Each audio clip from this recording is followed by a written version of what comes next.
It's that time of week again. It's the podcast time. Turn it up nice and loud. This is going to be about 25 minutes of your day where we educate you how to live the best life possible. And today we're talking about the truth about calories. Interesting question, isn't it, about calories? We often get asked questions about this. What's a calorie? How many calories should I eat? Are all calories made equal? And we're going to try and answer all of your questions today, or at least some of your questions, the most important Come on ones. over, calorie. Yeah. Anyway, what is a calorie? Well, I'm glad you asked me that, Joe. A calorie is simply a unit of energy. You know, there's this meme, isn't there, that calories are those little creatures that live in your wardrobe that reduce the size of your clothes while you sleep at night. They're mean, those calories. They're little cretins. They really are. But actually, a calorie is a scientific term and is simply a unit of energy. And a calorie is the energy required to raise the temperature of water by 1 degree. So if you think about putting some water on your hob and you're going to raise that by 1 degree, that's 1 calorie of energy to raise 1 gram of water by 1 degree, or 1 milliliter of water by 1 degree. Yeah. That's the energy it takes. And now, because our bodies are essentially engines, it's the energy which powers our engine. And part of the thing we're doing, our bodies are 70% water, and our bodies are constantly trying to raise the temperature of this 70% of water that we're carrying around. So you can see immediately how some of those calories are spent. Yeah. So we've said it at the beginning that it's energy. Yeah. Basically, a calorie is there to fuel our body for the things that we want to do during the day. So our body needs energy to perform all of its functions. Yeah, I mean, the first thing you think we could talk about is the basic functions of life. The energy needed to keep the body alive and functioning while it's at rest. Imagine you're vegged out, you're lying on your bed, and the calories you need, the energy you need just to keep your heart beating. Yeah. I mean, your body needs between 150 and 200 calories a day just to stay warm, just to heat that amount of water. It's all the functions that we don't actually have to think about. Yeah. There's a specific system in our body where, for example, I don't sit there and go, my heart must beat, my heart must beat, my heart must beat. The body does that automatically. Yeah. And the BMR, the basal metabolic rate, actually fuels the things that we don't have to think about. Breathing, the blood pumping from the lungs, around the heart, the oxygen, mental, digestive system. Oh my gosh, all those things actually require calories to keep them going. So that's some of the calories you're going to be burning. Some other things, your digestion. Now here's a big word. Here it comes. Write it down, folks. Thermogenesis. Thermogenesis simply means the energy your body needs to digest the food, which is kind of weird because food is energy. So it takes energy to digest energy. Yeah. Yeah. And this is where it gets really interesting, because let me take, for example, protein. If you take in 100 grams of protein, so you've eaten a chicken breast, which is about 100 grams of protein, between 20 to 30% of the calories in that chicken breast are going to be burnt just processing the chicken breast. And so you can see that if you're eating a chicken breast, those calories are, some of them are already being used just to process it. But on the other hand, if you were to eat the same amount of calorific value of carbohydrates, your body digests carbohydrates very much more easily. So only 5 to 10%. So it might only spend 10 calories to digest 100 calories of carbohydrates. But then it gets really weird that fats, it takes sometimes less than 1% and up to about 2 or 3% of the calories to burn, to digest. That's because fats go down so easily. They just slide down, don't they? So you can see that we burn calories just in the digestion of our food. Now, immediately, if you're smart, lights going on as to why we say to people who are dieting, get on a protein-heavy diet, because even if you're eating the same amount of calories, your body's going to burn more of them in digestion if you're eating more proteins than you are fats and carbohydrates. Yeah. Your body also needs calories for physical energy. So we're talking about physical activity. If you're a bodybuilder, muscle contraction. If you're a swimmer, muscle contraction again. Muscle contraction. Whatever you do by way of physical activity, your body can't do it unless it's had its fill of calories. So your BMI, based on metabolic rate, you can't change that particularly. You can't really change your digestion. It's going to need to use those calories. But your physical energy, the amount you're burning, the activity you're doing, that can dramatically affect the amount of calories you need. So the more you move, the more calories you're going to burn. Yep. And Simples. The final place we use calories is for mental energy. We don't often think, we tend to think that the brain runs on thin air. Brain power. But the brain actually, in order to think and process, requires a lot of energy. And largely carbohydrates. Yes, indeed. And, for those who are a bit more experienced in the field of like dieting or weight loss, you know that we cut down on carbohydrates. And if you're trying to study at that time or trying to concentrate, and you're carbohydrate depleted, so especially like for bodybuilders where they go through that real cut time, when you're carbohydrate depleted, even trying to put a sentence together is an effort. Yeah, I mean, bodybuilders just before a contest can hardly remember their own name. No, that's why they have a name badge. That's right. So it's this ability to think and process. But that mental energy is also used up in worry and stress. Yeah. So worry is a mental thing, but that burns huge amounts more calories. So it's a little bit like, we're recording this on the computer here. And if the computer gets stressed, a little internal switch will switch over and the fan will start. And then that will burn a lot more energy than it would do otherwise. So once you're under stress, it's like the fan in your brain comes on, starts whirring, and you're going to burn more calories, which is why when you're stressed, you want to eat more. Yeah, it's true. And so on. And what do you want to eat when you're stressed, Stuff that's easily to digest. Let's talk some more about calories, shall we? The calories we find in food. Because people often ask, are all calories equal? And actually, no, they are not. No. In as much as fat, in 1 gram of fat, there are 9 calories, or 9 kilocalories. Okay, 9 calories in fat. There's 1 gram of fat. Now, in carbohydrates, there are only 4 calories per gram. So you can see now, to get the same amount of calories, let's say you want to take 100 calories worth of food, you can eat over twice as many carbohydrates as you can fats in order to get the same amount of calories. Yep. Comparing that with protein, exactly the same. Yeah, protein's 4 calories per gram. Yep. So if you're eating protein, once again, you can eat over twice as much, which is why, again, when we get onto our shred for summer this year, we'll be encouraging you to shift your calories to protein because you'll feel a lot fuller. Yep. Carbohydrates, you feel a lot fuller. You can eat a lot more. Now, here's an interesting one, is that alcohol is 7 calories per gram. So it's somewhere between carbohydrates and fats. Now, this is where it gets really interesting, okay? I'm just going to do this little scientific bit for you and try and go with me here. We've said that fats are 9 calories per gram. And thermogenesis, remember the thermogenesis is how many calories are burnt in digesting that food. So fat is 9 calories per gram, but thermogenesis only burns 1 or 2% of that. Carbohydrates are less than half, 4 calories per gram, but 5 to 10% of that is burnt in digestion. Protein is the same, 4 calories per gram, but a whopping great 20 to 30% is burned in thermogenesis.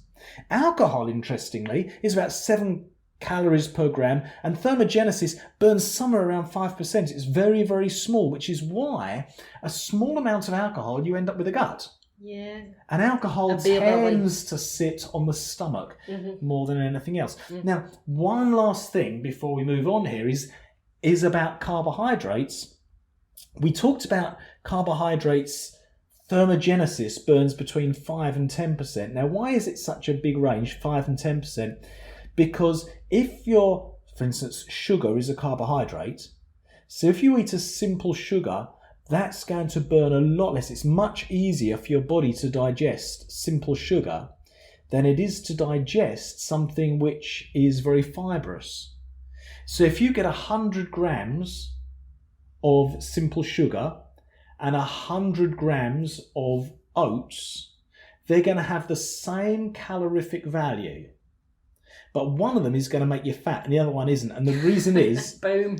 is because the fibre slows down. It makes your body work harder to digest that food. Whereas sugar is a little bit like alcohol, and alcohol is essentially sugar. Sugar just goes straight into your system. Your body goes, oh, that's easy storage. We'll just whack that on the shelf. Almost like slips through the digestive system without even having an alarm triggered, doesn't it? Yeah. You know, protein takes a lot more effort. Yeah. Simple sugar, and protein takes a lot more effort to eat too. Yeah. Simple sugars, they go down a lot easier. They're kind of like, they don't really require the body to do anything. They kind of slip through past the digestive system and stay. And if you want to think, how do I remember this stuff? You've hit the nail on the head there, Joe, is your eating is actually the first part of the digestive system. And fat eats it really easy. It just slips down. It's nice. It's easy to eat. Simple sugars, easy to eat and easy to digest, quick to digest. Therefore, it's more likely to turn to fat. Whereas if you get something which is brown bread, that's harder to eat. Yeah, that's right. So, how many calories do we actually need? We can give some examples of that. Yeah. Roughly, if you're a girl, let's say 2,000. If you're between the ages of 20 to 25, something like that, 2,000. If you're in your 30s, perhaps 1,800. If you're in your 50s, 60s, about 1,600. Perhaps less than that if you're in your 70s. So when we say, you know, this blanket number of calories, do be aware that we're looking at people who aren't on particularly any hormone pills. Yeah. We're looking at people that have got a normal digestive system. People who don't really have, you know, medical conditions. This is for a healthy age range. This is how many calories. When we start getting into people who are on certain medications, then we then start to need to manipulate the calorie just for the body to do what we need it to do. But as a blanket figure, this is what we're looking at. And equally, the more active you are, the more calories you need. So for a girl who's between 21, 25, averages, I mean, this is very average because it depends on your size and stuff like that. And we can work it out exactly for you if you're one of our clients. About 2,000 calories. But if she's really active, it might be 2,200 or up to 2,400 calories she might need. Depends on how active she is. Yeah. If an elderly person living in perhaps a retirement home or something, not very active, might only need about 1,400 calories a day. That might be plenty for them. Whereas the same person living a very independent life might need up to 2,000 calories. Yeah. My nan turned 99 a couple of weeks ago. Yeah. Actually, 99 years old, and she doesn't eat very much. No. But what she does like, please, I do not recommend this, is that she takes chips and dips them in orange juice. Because at that age, it's all about energy rather than anything else. All about the energy. Even if it's quick energy, you have to kind of fuel it with it. But she dips her chips in orange juice. Yeah. Yeah. Amazing. So let's talk about men. So calorie requirements for men, all you do is add 400 onto what you have for women. So a guy who's in his 20s is probably going to be about 2,400 if they're sedentary. If they're moderately active, about 2,600, 2,800. If they're really active, it might be up to about 3,000. Middle-aged guys, yeah, you're looking about 2,200 roughly. Obviously, depending whether you want to lose weight, etc., but on average, that's what we're looking for. Yeah. So if you want to really know how many calories, and it's worth checking this out, most of us eat a lot more calories than we think we do. Sometimes we'll talk to clients and they'll say, I just can't lose weight. And we'll say, do a food diary for us. Yeah. And they'll do an honest food diary for us. And we'll say, this is where the problem is. Yeah, it's the thing when you say, sometimes when I speak to people and they say, no, my food's fine.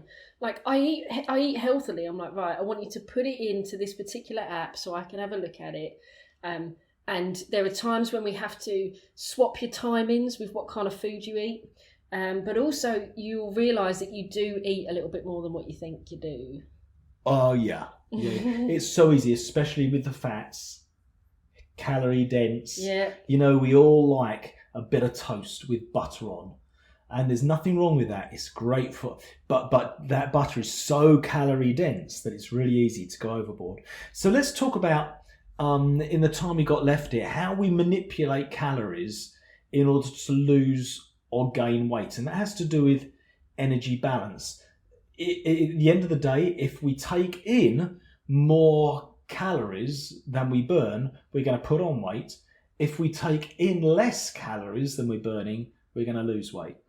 Absolutely. And one of the things is that you'll find to do a, what do they call, like a real strict diet, 9 times out of 10 that actually doesn't really work, because your body reacts in such a funny way when it feels it's going into famine. What we want to do here is create a new lifestyle of good balance, with the good amount of intake of protein and carbohydrates, just to make sure that we're actually keeping that balance, and we fire your metabolism up enough for the fires to actually burn just a little bit more. Yeah. Bit and complicated. People are often surprised at how many calories we get them to eat when they're on a diet. And that's really because if you drop any adult, no matter how big or small or active they are, if they drop much below about 1,200 calories a day, they're going to do themselves damage. Because your body needs a certain amount of calories, a certain amount of nutrients just to function properly. And if you drop those calories too low, the body starts panicking. You're absolutely right. It starts to think you're in famine. And so it lowers your metabolism. It drops everything down. But it also starts eating itself. It starts damaging the internal organs. So you have to find a way. Once you've got down to about 1,200 calories or 1,300 calories in your diet, if you've not lost your fat, you then have to find other ways. And this is why a personal trainer is so helpful, or a nutritionist, is to find other ways of manipulating your body so that you start losing weight without going on a crash diet. Yeah. So let's say you're trying to lose weight and you're normally eating 2,000 calories. A good amount of weight to lose each week to aim for would be £1 a week. For somebody who's reasonably overweight, to lose £1 a week. Now, to lose £1 a week, all you've got to do is take off somewhere between 400 and 500 calories off the amount you're normally eating. So if you're eating, you work out your calories. Is that 400, 500 a week you take off, or a day? Uh-huh. A day. So if you're normally eating 2,000 calories a day, all you do is drop it to 1,600 calories a day and watch it for a while. And you'll find you'll immediately start dropping weight. And that will carry on for a while, and then it will stop. Your body will suss what you're doing and will... But usually that first drop is water weight, right? A lot of water weight in that first drop.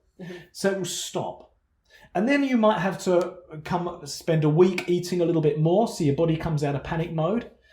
And then you drop again and you stay. And you can keep doing this for a while, having a cheat meal and then dropping back to 1,600 calories. You might have to drop down to 1,400 calories as you go on. But we don't often take people much below about 1,400 calories, especially if they're active. So that's really important. We're not trying to do more. If we take more than 500 calories away from them, their body will go into panic, and they'll start eating their internal organs just as much as they're eating their fat. And we don't want that. At the end of the day, no matter how much we try to manipulate, sometimes biology always wins. Yeah. And we have to, as personal trainers, our job is to try and understand your biology enough so we can actually get you to lose weight. But that's why during the winter, it's actually harder for you to lose weight, because your body says, I'm cold. that means I need to hold on. Yeah. I need to hold on to the fat, and fat is used. One of the functions of fat is to keep you warm, to keep you layered. So that's losing weight. What if you're trying to gain weight? So let's say you're a bodybuilder. You say, why would I want to gain weight? Let's say you're trying to gain muscle. You're in a bulking. We call it a lean bulk as a bodybuilder. Because you want to put on muscle over fat. So you can't put on more than about a pound of muscle a week. So in order to do that, what are we going to do? Yeah, you got it. We're going to add 400 or 500 calories, quality calories on top. So if we're maintaining, our maintenance is 2,000 calories, we're simply going to jump up to about 2,400 calories for a few weeks. We're going to watch it, see what happens. If you're putting on muscle and not too much fat, we keep going with that. If you're putting on muscle but no fat, we might push it up to 2,500 calories, or we might drop it back a little bit. But here's the thing, and this is a big take home. Any caloric surplus, if you're not training really hard, will turn to fat. It will. So if you need 2,000 calories to maintain, and you every week eat 2,100 calories, by the end of the year, you'll have put on a fair bit of fat. Really important that. It all adds up. Now, some people, we put it on a lot faster if you're eating 3,000 calories. But so in the winter, you might eat a little bit more. We tend to do that. My body fat, I take it up to about 13%, 13% during the winter because I don't want to be too cold. I like the insulation. That's still pretty lean. And in the summer, I'll drop down to about 8% typically. But also, just to point out there, that's taken you years to condition your body so to do what you want it to do. Yeah. The first few years of you doing this, your body will really, really freak out. It's okay. It's really okay. Keep doing it and your body will catch up to the pattern which you're trying to do. We're going to close with just a few final words, which are questions which we know we can predict are going to be talked about. And the first is just to remind you that calorie sources are important because of thermogenesis. So when we start saying to you, we want you to go more protein, it's not because we're trying to get you all to go keto. We're not big on keto particularly, but it's because of the effects of thermogenesis. You can eat the same amount of calories, but you burn more. The second is that fat, and this is to debunk something, fat is not more likely to be stored as fat than excess carbohydrates. Excess calories are stored as fat. Yeah. Next one, little and often keeps the metabolic fires burning. So try not to starve yourself through the day and then save all your calories for your dinner time. We've spoken about that in other podcasts. Little and often, all the way through the day, is better for your metabolism rather than trying to store up all your calories, thinking you're doing amazing by not having any lunch and then blowing the whole lot in the evening. Kind of defeats the object just a little bit. Try not to do that. Little and often is the key. Imagine you have a certain amount of firewood and you're trying to burn as much of it as you possibly can during a day. You're going to, from the moment you wake up, you're going to start slowly feeding the fire with that firewood at a steady pace. If you don't feed the fire until midday, you're going to have a job getting through all your firewood by the end of the day. If you take all the wood and dump it on all at once, you're going to smother the fire. The fire's going to go out. No wood's going to be burnt. So slow and steady, little and often. Now, when we said that carbohydrates and fat and most calories, at the end of the day, if you're eating more calories, they're going to be stored as fat. And it doesn't really matter what carbohydrates you're eating. There is a point here that sugar, simple sugar, is more likely to be stored as fat than starchy or fibrous carbs. And partly that's due to thermogenesis, partly it's due to the raising of blood glucose levels. It's a totally different subject we could talk about later. Sugar is something we want to avoid. We don't avoid fat. We want to eat it in moderation. We don't avoid anything other than simple sugars, which are really our body is not designed, doesn't cope with them very well at all. Yeah. And lastly, to taper the calories, here's a little take home for you. Eat like a king for breakfast, like a prince for lunch, and like a pauper for dinner. like a king for breakfast, a prince for lunch, and then a pauper for dinner, whatever that looks like in your calorie breakdown. So this has been The Truth About Calories. This is the Tojo Fitness Podcast. We're glad you've joined us. Do subscribe to us, our YouTube channel, www.youtube.com/Tojo Fitness. You can find us on Instagram at Tojo Fit, Facebook. Indeed, and we'd love to hear from you. Do put some comments below and get in touch with us if you'd like to hear from us or ask some questions or ask us to train you personally. God bless you. Have a fantastic week.